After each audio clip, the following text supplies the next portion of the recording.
Sergei Valentinovich Sapochka, Brigade 66, mechanized. On August 5th, I went out to have a beer, bought 2.05 liters of beer, 2 single cigarettes, smoked one, drank the bottle, and decided to go home. And about 150 or 200 meters from home, I was caught by the TCC from Novomoskovsk. They took me to Novomoskovsk. Well, the city council, or the TCC, whatever it's called. I spent the night there. Then on the second day, we quickly passed the medical commission without any questions. I didn't have any serious illnesses. Well, like, cancer, HIV, or anything like that. So basically, I was healthy. They sent me to, I don't remember what it's called, that forest. Well, there were some points there, and they were kind of training or distribution points. Then eventually a guy just threw up his hands and said, "I can't walk with him anymore, someone please take him." And they handed me over to these Ukrainian military soldiers. They were buying us there. And after that, people we called buyers would come to our parade ground, which was a large open area where we would all gather and wait. There were all kinds of people from different backgrounds and with different appearances who would arrive and look at us. Then, after some time had passed, they loaded us onto a bus, preparing to take us away to an unknown destination. After that, we traveled by bus for a long time, and then they transferred us to a train. And for 2 days, well, 2 full days, they transported us by train. And they brought us to Rivne. In Rivne, I was already at training camp for 2 months. At the training camp, they taught us, well, I was in the 2nd Battalion, 3rd Company, 6th Platoon. There were 6 platoons in the 2nd Battalion. We were kind of the last one. There they taught us to march, to walk in step, to move the rifle from the left shoulder to the right, to duck, to dodge. Mainly they taught us to shoot with a Kalashnikov and to throw grenades. I shot with a Kalashnikov, but they never let us throw live grenades. That is just simple mock-ups. We were trained in medicine using the March system. That's a NATO system. I don't remember what the abbreviation stands for. They taught us, for example, if someone is wounded, you need to apply a tourniquet. If the wound is deep, put a bandage inside, give some injections, carry your friend on a stretcher, things like that. They also told us about the different types of drones, the types of grenades that exist, and that's basically it. I learned to shoot a little, and that's all. The medical training was weak, even basic first aid. Well, I mean, could I put on a tourniquet? But would I actually be able to do it? I practiced there, but in reality, I've never actually experienced it. As for which injections to give, I never really understood that. And hardly any of us did. There was the 66th Brigade, the 60th, and I remember, I think, the 54th. 90th or 73rd, I don't remember, some 22nd, there were a lot of them. I ended up in the 66th, they actually chose me themselves. They would tell us, well, we have it good here, come join us, who wants to volunteer?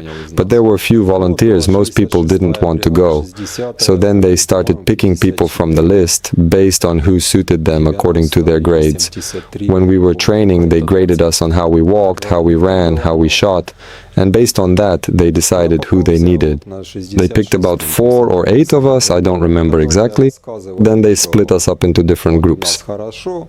One guy even ran away completely, just so he wouldn't have to hear about it. There were a lot of escapes, all sorts of things happened. Sometimes it was 5 people, sometimes 3. Well, from what I heard, someone ran away somewhere. Up to 27 people over those 2 months. And there was even one suicide. Someone just couldn't take it. He didn't want to go on and hanged himself. I remember that about 4 out of those 27 were brought back. They caught them. Well, they threw them into the pit, mocked them, the ones we call drills. That's what we call our superiors, the instructors. But still, they came to their senses after about a week or 2 and ended up running away anyway. Then the 66th Brigade took us. We traveled for a long time in one vehicle, then by bus we went through Kyiv. At night, then they brought us to a house, just an ordinary private house. We spent the night there. Then they loaded us up and took us to Visium, I think. They brought us there quickly to get our documents done, to register who you are, what you are. Everything there was done with laptops. There was a moment when they asked for your passport, and I said, I don't have my passport with me, I was caught. Well, that's how it was. But he said, to confirm, basically, you need an identification number. I remember, I can't just remember it by heart. I asked if I could call home so they could dictate those numbers to me. I called, my father picked up the phone, they found my passport and dictated that identification number to me. What surprised me was something else. I got up and looked at the document. It was already made, and it had the identification number, everything was there. But they still told me to make a separate copy of my passport and again to send the identification number. I ordered it to be sent by mail, but I didn't manage to receive the package because by then I had already been sent to the positions. We were still sort of a small training unit that they promised to set up. 2 weeks, 14 days, but in the accelerated version we were there for about 4 to 5 days. And then the last time we were at some other house, they drove us around in 2 vehicles, but this time it was different from different units, not just from our training group. And there they told us, hurry up and get ready. Here are 4 magazines for you. They also gave us 2 more fully loaded 1.5-liter bottles of these cartridges. They equipped us with a first aid kit, gave us a little food and some clothes, but everything that could fit in the backpack had to be packed in as tightly as possible. Then they loaded us into the MKU, dropped us off, and we slept in the woods. We waited until 7 in the morning, until the sun came up. Then we got an order over the radio to move according to the map. There were points marked on the maps. I remember, for example, the 20th point was probably the starting one. And then we went on, reaching the 50th, and eventually made it all the way to the 70th or so, one after another. Our position was around 60 or 61. We were moving in circles there, hiding from those drones. Basically, from 7 in the morning until 11 at night, we made it to that point. With breaks, and most of the time we were hiding from drones. When we reached the position, our command, we didn't see them anymore. They only communicated with us over the radio. We had a commander there. Well, they put the 3 of us in our dugout. One of us he knew the most.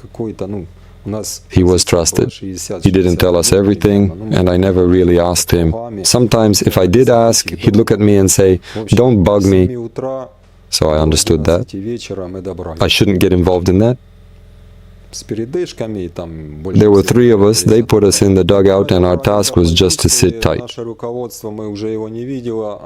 There were 4 guys in front of us, and they told us, your job is to stay here. So basically we replaced them. Sit there quietly, like mice. There's the toilet, there's a stream with water, only go out if you really need to. In other words, we were mostly guarding ourselves. So for 3 weeks, man, it was more or less quiet. There were bombings, but they were dismantling enemy positions, which made us uneasy, but we thought we'd get through it anyway. We were told we had 5 weeks left. Just hold out, and then the replacements would come and take over, unless something got in the way. I had already done 4 weeks, so I was basically just waiting for the last week or 2 at most. And then one position was taken apart, then another. Often over the radio, over the walkie-talkie, I would hear a man, a soldier, shouting, "My legs aren't working, what should I do?" I told him, stay put, don't leave the dugout, keep your head down. That is, press yourself against the wall and bend down and just wait out the explosions. Well, there were some who died, their bodies might still be there even now, maybe some were evacuated, but I didn't hear about that. Rebuild. It's not a big deal if your dugout collapsed. You dig foxholes, you want to survive, after all. In the morning, around 7 o'clock, we had been on duty the whole night before, longer than usual, barely slept, because we sensed danger. heard gunfire and were warned that there would be an attack. And they told us they couldn't help us in any way, that we could only rely on our own rifles. And so at 7 in the morning we were drinking tea, I was sitting and smoking, and then the commander bursts in hurriedly shouting, "Grenades!" Before we could even process what was happening, we all hit the ground. I heard about 5 shots, 5 explosions. Then, after a moment, they started firing at us with automatic weapons, so I had to shoot back too. But I just shot at the wall because I was so stunned I couldn't even understand what I was doing. When it all cleared up, I saw someone lying there. I thought he was unconscious, but my partner, Panchuk Alexander, said that he was already dead. That's it, I checked his pulse. I even brought you back to consciousness. I said, "What now?"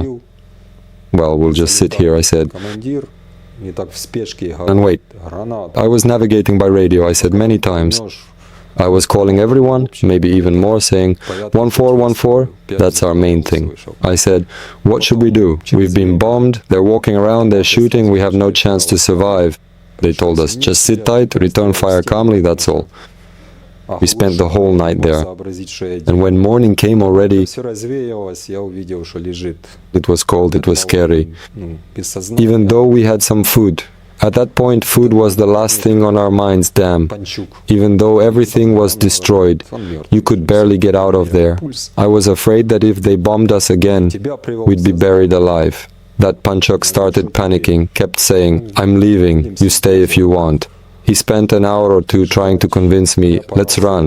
And here's the thing, if I don't inform our guys that I'm leaving, they'll think it's the enemy and might shoot their own. Because we didn't warn them, we didn't inform them that we were coming to them. And it turned out that the radio died, communication was lost, it was total despair. And he says to me, "Come on, let's get out, let's get out." I say, "Let's at least crawl out to them so that, and we'll just sit here and wait for better times. Even if we've already slept for a day, let's wait at least 2 more. Maybe something will change, even though we don't have a radio." But before that, when the radio completely died, but I managed to tell them they're burning, a power bank will be dropped, catch it. A drone arrived, maybe it dropped the power bank somewhere, but we were afraid to go out and look for it. When we finally decided to go, I packed my backpack, food, another bag, all the magazines, all possible weapons we had there, power banks, all those chocolate bars, electronic radios. We had 3, only one was still working, and some kind of spider device that was still intact, though we had just been given it the day before, I don't even know why. And we crawled out with all that stuff. I also grabbed my sleeping bag. And as we were getting out, there were 2 more dugouts nearby, about 5 meters to the left and about 7 meters in the other direction. And before that, Alexander said, "Let's go to the dugout," that was his favorite one. We got out and I said, "You go out and take a look.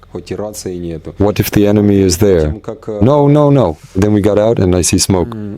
Some kind of smoke, like someone is smoking. We crawled into another dugout. He says, "I'll grab a grenade and throw it and you cover me." I argued with him for a long time. I didn't want to do it. But in the end, he decided to blow himself up. He says, "I'll throw the grenade and run, and you run after me." So I said, "Okay, let's do it that way." He threw the grenade, but it hit a corner and didn't go off as planned. Those soldiers survived unharmed, but I didn't see where he ran off to. I shouted for a long time, thinking he would answer, but I realized he was so far away that he wouldn't. I stopped waiting for him, and then I just opened a can of food and ate it. Then I heard footsteps. I thought they were ours. At first I saw a soldier. It turned out to be Honey Badger, that's his call sign. He said, "Dewo, surrender, it'll be better for you." My rifle was on safety. I didn't even lower it to shoot, I just tossed it aside. Their fire was strong. I said, "You won't kill me." And he said, "No." We went into the dugout, they gave me cigarettes, explained that they're just like us, they also want to go home. One has a wife, another has a family. They asked me how I was living and I told them like this. After some time, my partner, the one who abandoned me, somehow showed up too. Someone noticed him, I don't remember who, I think it was Honey Badger who spotted him. He surrendered as well. He had been sitting in the bushes, watching to see what would happen to me, whether they'd shoot me or take me prisoner. I guess he decided to surrender too. Your soldiers treated me no worse. That is no worse than my own countrymen, sometimes even better. I lived with my parents are alive. What did you do for a living before the war? As a civilian? I took whatever odd jobs I could find, but mostly I grew vegetables at home. I have 2 gardens and I took care of them. I'm a homebody. I've always had a negative attitude toward the Ukrainian authorities. Neither Zelensky nor Poroshenko nor Yanukovych ever made me happy. For as long as I've lived, I've never voted for anyone. None of them ever inspired any trust in me. My father even tried to persuade me, saying, "Come on, just cast your ballot for Zelensky." I said, "What can he actually do?" I said, "He's just a little boy, coming in to deal with these old-timers who've been there for 20 or 30 years, real big shots. They simply won't let him do anything." Well, we argued about it. He said, "You're not an optimist, you need to think positively." I said, "What's so good about politics? You have to think logically here." Well, that's all there is to it. Practically every 3rd person here hates Zelensky, because many have lost their children, many came back from the war wounded or crippled. Of course, the wives aren't exactly happy either. So what about the current government? Well, as I see it, they're just making money off of us, that's all. Or they're just dividing the money among themselves and they don't need us. I saw this myself. Even when I was there, I saw with my own eyes what the attitude was like. They promised I wouldn't end up on the front line, that everything would be fine, that things would be calm, that they'd pay us, that if something happened, a vehicle would come, evacuate us, take us to the hospital, and if there was some serious bodily injury, they'd let you go home, and if the commission said you were unfit, you'd already be at home. Well, just a little bit injured. If I go back home, our authorities will be looking for me. Yeah, like an exchange? That means I go there and one of yours comes back to you, right? Yes, sure, I agree. Thank you that your soldiers didn't shoot me. That's what I was afraid of. Тут надо логически мыслить. Ну вот и все.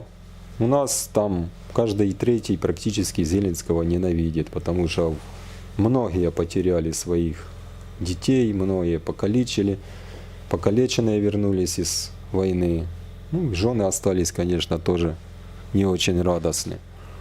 Поэтому нынешняя власть, что она? Ну, как я полагаю, они просто зарабатывают на нас деньги и все. Или как между собой делят деньги, и мы им не нужны. Вот я увидел это даже, когда был в блиндаже, это сам увидел, что отношение такое. Обещали, что на передовую не попаду, что будет все хорошо, будет все спокойно, деньги мы вам платим, вдруг что, приедет машина, эвакуирует, отвезет вас в больничку. А если там какое-то серьезное, телесное повреждение, отпустят домой, а там, если комиссия скажет, что вы негодны, будете уже дома. Ну, только чуть-чуть покалечены. Если я вернусь домой, так меня наша власть будет искать. Ну, да, как обмен? Это меня туда, кого-то из ваших вам, да? Да, пожалуйста, я согласен. Спасибо вам, что ваши солдаты не застрелили меня, то, что я боялся.